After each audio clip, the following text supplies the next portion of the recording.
So, in your opinion, what is holding back the U.S. economy at this point? Well, what's been holding it back fundamentally is what's been holding it back since this recovery began in 2009, 2010. There are a lot of people, particularly managers in business, who have been affected by that Great Recession and the financial crisis that preceded it.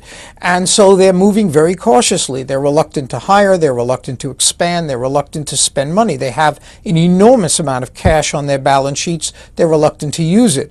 There are other things too. The Dodd-Frank financial reform legislation, whether it was necessary or not, good or bad or indifferent, depending on your politics, it is very disruptive. It's created a lot of uncertainty. People there are that much more wary. And the Affordable Care Act, the same thing, whether you think it's good or bad legislation, it's created a great deal of uncertainty, and people are reluctant particularly to hire as a consequence. So all these things have held back business spending, which is the way the economy really, that's the main spur to the economy, and it's held back the consumer as well.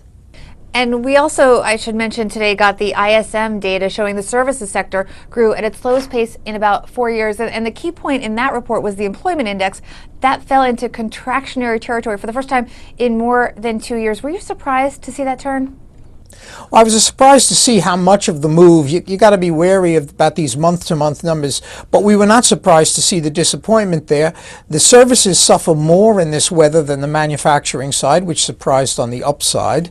The other thing is that employment in particular, when there are a lot of disruptions in the daily flow of things, people just postpone the employment number, the employment decision, because it's possibly the easiest decision to postpone, particularly when you've got difficulty opening the office.